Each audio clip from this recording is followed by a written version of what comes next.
Hello everyone, welcome back to Line Series Academy's online platform regarding the current affairs of 2021. So अपने current affair की series को आगे बढ़ाते हुए चलिए शुरू करते हैं डे 95 का session. I hope you guys are ready. पहला क्वेश्चन है, state to promote justice on the basis of equal opportunity has been enshrined in. आपको बताना है कि state to promote justice on the basis of equal opportunity कौन से part में दिया गया है कॉन्स्टिट्यूशन के. Part second, part third, part fourth या फिर none of the above. And your answer will be C, part 4, क्योंकि पार्ट 4 में है आपका DPSP which stands for directive principles of state policy, जहाँ पे आपका स्टेट को ये बोला गया है कि वो जस्टिस को प्रमोट करेगा on the basis of equal opportunity.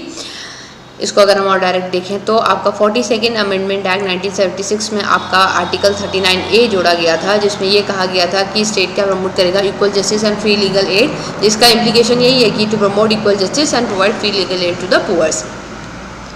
Momentum for change climate neutral now is an initiative launch हुआ है. आपको बताना है कि इस इनिशिएटिव को किसने लॉन्च किया है. Inter Governmental Panel on Climate Change, United Nation Environment Programme Secretariat, UNFCCC secretariat या फिर वर्ल्ड मीटियोलॉजिकल ऑर्गेनाइजेशन. आपको बताना है कि किसने इसे लॉन्च किया है इस इनिशिएटिव को, और आपका आंसर होगा C, which means UNFCCC secretariat launch this its climate neutral now initiative in 2015. ठीक. Which of the following statement about plastic waste management rules 2016 are correct? आपको यहाँ पे करेक्ट बताना है प्लास्टिक वेस्ट मैनेजमेंट रूल्स 2016 के बारे में. The rules reduce the thickness of carry bag and the plastic sheets from 50 to 40 micron. The street vendors need to register themselves with the local body to provide plastic carry bags. और आपके options हैं 1 only, 2 only, both 1 2, neither 1 or 2. पहला statement ये कहता है कि इसने आपके जो कैरी बैग्स है उसकी थिकनेस को 50 से 40 माइक्रोन कर दिया. दूसरा, इन्होंने जो आपका स्ट्रीट वेंडर्स हैं उसकी क्या वहाँ पे ये कहा गया है कि उनको भी अपने आप को रजिस्टर करना पड़ेगा with local body to provide a plastic carry bags. और आपके आंसर होगा बी, विच मीन सिर्फ आपका दूसरा स्टेटमेंट सही है, पहला गलत है. गलत इसलिए है क्योंकि यहाँ पे इन्होंने इंक्रीज़ करा है. तो पहले 40 था, अब इसको इंक्रीज़ करके 50 कर दिया गया कि मिनिमम 50 माइक्रोन का आपका प्लास्टिक शीट होना चाहिए. देखिए, कुछ लॉजिक लगाइए इसमें कि अगर जितना छोटा होगा उतना ज़्यादा उसके चांसेस ज़्यादा है मिक्स होने के, बट जितना वो ब्रॉड होगा, जितना वो कोर्स फॉर्म में होगा, उतना कम चांसेस हैं. तो इसलिए इन्होंने इसको इंक्रीज़ करा. बाकी दूसरा स्टेटमेंट बिल्कुल ठीक है.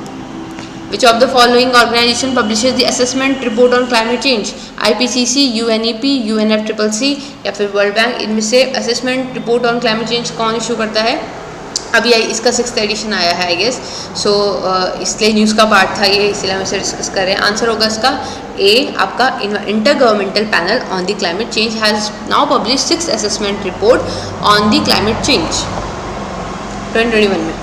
Which among of the following slash are correct? Correct बताना है. The government of India created the National Clean Energy Fund in 2010 for financing and promoting clean energy initiatives and funding research in area of clean energy in country. International Solar Alliance was launched at United Nations Climate Change Conference in Paris on 30 November 2015 by India and France. And your options are A only, B only, both या none. ये आपका क्योंकि IPCC की report आई थी तो उस वजह से फिर इंडिया के जितने इनिशिएटिव्स हैं वो भी हमारे लिए इंपॉर्टेंट हो जाते हैं. तो पहले ये कह रहा है कि 2010 में इंडिया ने national clean energy fund release किया था, ठीक, जो कि क्लीन एनर्जी को प्रमोट करने के लिए. दूसरा, इंटरनेशनल सोलर अलायंस लॉन्च हुआ था आपका United nation climate change conference में पेरिस में 2015 में इंडिया एंड फ्रांस के थ्रू. क्या इंडिया एंड फ्रांस था, क्या 2015 था, ठीक, क्या पेरिस में हुआ था, क्या पहली वाली स्टेटमेंट में आपका 2010 था, क्या ये गवर्नमेंट ने लॉन्च किया है या फिर किसी और ऑर्गेनाइजेशन ने? आपका आंसर होगा बोथ, दोनों बिल्कुल सही है. पहला बिल्कुल ठीक है आपका, ठीक है. तो जो आपका अब यहाँ पे और इनिशिएटिव्स की बात है तो इसे एक एक करके देखते हैं. National action plan on Climate change, ये आपका पहला इनिशिएटिव है, ठीक है. यहाँ पे आपका जो ये आपको 2017 में लाया गया था और ये solar energy enhancement sustainable habitat इससे रिलेटेड था. दूसरा हो जाता है नेशनल क्लीन एनर्जी फंड, जो कि 2010 में आया था, बिल्कुल सही हमने पढ़ लिया. Financing and promoting clean energy, ठीक. कॉर्पस फंड यहाँ पे क्रिएट किया जाएगा, जहाँ पे आपका cess of INR in national rupee 50 per ton, जिसको बाद में बढ़ा के 100 कर दिया गया था, कोल प्रोडक्शन पे लग रहा था. डोमेस्टिकली इम्पोर्टेड और प्रोड्यूस डोमेस्टिकली और इम्पोर्टेड दोनों पे. आगे आते हैं तो फिर पेरिस अग्रीमेंट है। पेरिस अग्रीमेंट आपका इंडिया ने इसमें 3 कमिटमेंट किए थे। पहला कि हम जीडीपी के हम अपना 33 to 35% रिड्यूस करेंगे below 2005 level by 2030। Alongside 40% of India's power capacity would be based on non fossil fuel. तो ये सब हमने उसमें आपकी ओथ्स लिए हैं कि हम ये सब काम करेंगे। तीसरा, at the same time India will create an additional carbon sink of 2.5 to 3 billion tons of CO2 equivalent through additional forest cover by 2030। तो 2030 तक हमने ये 3 चीज़ें इसमें रखी हैं। बहुत इंपॉर्टेंट है ये आंसर राइटिंग के पर्पज़ से, आपका प्रीलिम्स के पर्पज़ से।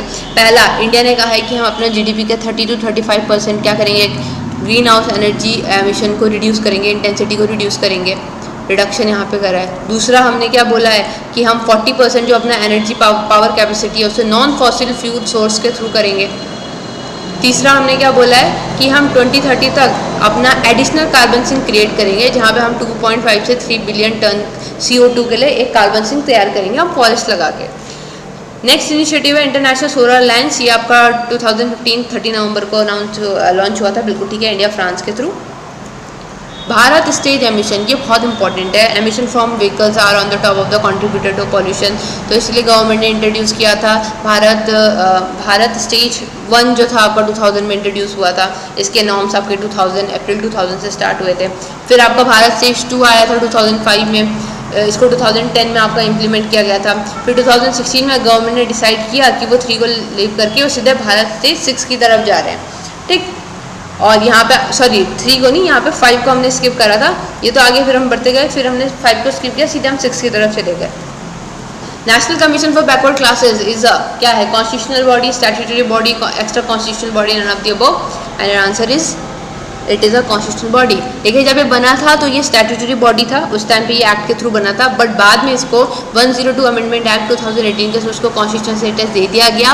और यहाँ पे प्रेसिडेंट को एम्पावर किया गया है कि वो नोटिफाई करेगा list of socially and educationally backward classes, किसके लिए, स्टेट और यूनियन टेरिटरीज के लिए।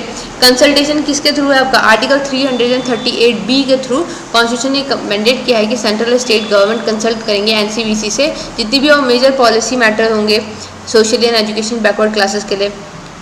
102 कॉन्स्टिट्यूशन अमेंडमेंट जो जिसने आपका क्या किया था, आपका आर्टिकल 338B और 342A इंसर्ट किया था, यही आपका रिलेट करता है, जो कि कॉन्स्टिट्यूशन स्टेटस मिलता है आपका इस कमीशन को। Which among of the following slash are correct? Census provide information on the size, distribution and socio-economic, demographic and other characteristic of the country's population. Census was first started under the British Viceroy Lord Ripon in 1872. क्या ये सही है, क्या ये गलत है? A only, B only, both या none? पहले ये कह रहा है कि सेंसस आपका इन्फॉर्मेशन प्रोवाइड करता है size, distribution, socio economic, demography के बेस पे। दूसरा ये कहता है कि सेंसस आपका स्टार्ट हुआ था 1872 में लॉर्ड रिपन के टाइम पे। आपका आंसर होगा ए ओनली, से पहला सही है क्योंकि रिपन नहीं, यहाँ पे मेयो था 1872 में, ठीक। और पहला सिंक्रोनियस सेंसस जो हुआ था इंडिया का 1881 में लिया गया था, और it have been taken uninterruptedly once every 10 year, हर 10 ईयर में एक बार लिया गया है। हु कंडक्ट सेंसस, कौन करता है, तो office of registrar general and census commissioner इसे करता है, जो कि होम मिनिस्ट्री के अंदर आता है। Launched in May 2016, aim is to provide LPG liquefied petroleum gas connection to poor household. Key feature is to provide deposit-free LPG connection is given to eligible household with financial assistance or 1600 per connection by center. Which among of the following scheme has been discussed in the above statement? आपको बताना है कि ये सब जो characteristic हैं इनमें से किस स्कीम के बारे में बात कर रहे हैं। PM किसान सम्मान निधि, PM फसल योजना, प्रधानमंत्री उज्ज्वला योजना या जीवन ज्योति योजना, प्रधानमंत्री जीवन ज्योति योजना। आंसर होगा आपका बहुत ईजी, अगर आपको इनके नाम से भी थोड़ा बहुत भी आइडिया होगा तो आपके लिए बिल्कुल बहुत ईजी क्वेश्चन हो जाता है। आंसर होगा सी, उज्ज्वला योजना। LPG की बात है, उज्ज्वला की में ही इसे करा गया था, ठीक है। डिपॉजिट फी LPG 1600 पर कनेक्शन दिया जाएगा, ठीक। यहाँ पे आपका जो स्कीम है इसमें एक्सपेंड किया गया है 80 मिलियन और पुअर फैमिलीज को इसमें लाया गया है। पहला टारगेट इनका 50 मिलियन था। ऑब्जेक्टिव क्या है, वुमेन को एम्पावर करना, उनकी हेल्थ को प्रोटेक्ट करना, क्योंकि जो LPG है, ठीक है, अगर LPG का यूज़ नहीं कर रहे हैं विच मीन्स वो अपने ट्रेडिशनल कुकिंग मेथड्स का यूज़ कर रहे हैं जिसमें वो वुड्स को कलेक्ट करेंगे, फिर इससे उनके हेल्थ के ऊपर असर पड़ेगा। जो और ट्रेडिशनल चूल्हा वगैरह होता है अगर उसमें बनाते हैं वो। Reducing the number of death in India due to unclean cooking fuel, preventing young children from insignificant number of acute respiratory illness, क्योंकि इंडोर पॉल्यूशन होता है इस चीज़ों से, तो फॉसिल फ्यूल बर्न करने से। कौन कौन एलिजिबल होगा, 18 साल से ऊपर की जो वुमेन होंगी और सिटीजन होगी इंडिया की, होना चाहिए ये कि वो BPL कार्ड होल्डर होने चाहिए और should own an LPG connection, और किस फैमिली में किसी के पास भी LPG कनेक्शन नहीं होना चाहिए, अदरवाइज वो उज्ज्वला में कंसिडर नहीं किए जाएंगे। हाउस होल्ड इनकम उनकी एक्सीड नहीं करनी चाहिए जितनी गवर्नमेंट डिसाइड करेगी, ठीक है, और must not dispense other similar scheme, ऐसी ही किसी और स्कीम में वो बेनिफिशियरी नहीं होने चाहिए। अंडर 2.0, अब न्यूज़ का पार्ट इसलिए था क्योंकि उज्ज्वला 2.0 लेके आया जा रहा है जिसमें माइग्रेंट वर्कर्स को इंक्लूड कर रहे हैं। Would no longer have to struggle to get address proof document to get gas connection, they would only be required to submit a self declaration of the residential address to get a gas connection. DABUS which was the news recently, क्या है ये? Artificial intelligence system, submarine and detect missile, none of the above, and your answer will be A, ये है आपका artificial intelligence system. Recently से patent मिला है। South Africa first time in the world has granted patent to an artificial intelligence system relating to the food container based on fractal geometry innovation. यहाँ पे पहली बार एक रोबोटिक उसको दिया जा रहा है। DABUS stand for device for autonomous bootstrapping of unified sentence. It is an artificial intelligence system created by Stephen Thaler, a pioneer in field of artificial intelligence and programming. Basically यहाँ पे ये new inventions करेगा, okay, और brainstorming type की चीज़ें यहाँ पे देखी गई हैं। क्रिएटिव मशीन्स में इसको रेफर किया जा रहा है जो कि इंडिपेंडेंट फंक्शनिंग करने में एलिजिबल है। ये कोई ह्यूमन बींग नहीं है। क्रिएटिव मशीन्स क्या होती हैं? जो कि क्रिटिकल एनालिसिस कर सकती हैं डाटा का और उसको लर्न कर सकती हैं। This is a process known as machine learning. Once machine learning phase has occurred the machine is able to autonomously create without human interference. मतलब इसमें क्या होगा कि एक बार अब इसको एनालाइज करना आ गया तो बिना ह्यूमन इंटरफेरेंस के, बिना ह्यूमन इनपुट्स के ये अपने आप प्रोसेस कर सकता है। लास्ट क्वेश्चन आज का, एगेलिया आइलैंड इज इन, कहाँ है ये? Pacific Ocean, Indian Ocean, Arctic, Southern Ocean, and your answer is B which is Indian Ocean. So ये रहा आपका एगेलिया आइलैंड, ये रहा इंडियन ओशन। क्योंकि ये न्यूज़ का पार्ट था, अभी देखते हैं क्यों है। और आइलैंड देख सकते हैं आप, इंपॉर्टेंट सिचुएशंस हो गया यहाँ पे आपको डिएगो गार्सिया दिख रहा है, ठीक है। सो आपके लिए ये सब यहाँ पे इंपॉर्टेंट हो जाते हैं। न्यूज़ का पार्ट इसलिए था क्योंकि ये मॉरिशस में पड़ता है, ओके, और 1000 kilometre north of archipelago main island. It was in news because Mauritius has allowed India to build military base on this island, इसीलिए इंपॉर्टेंट हो जाता है। और no such agreement exist with, however Mauritius has now claim that no such agreement exist with India. तो ये news का part था क्योंकि कुछ रिपोर्टें कह रही थी कि इंडिया को यहाँ पे मॉरिशस ने अलाउ कर दिया मिलिट्री बेस बनाने का, but Mauritius is not accepting it. So that's it for today, मिलते हैं नेक्स्ट सेशन में। Thank you so much.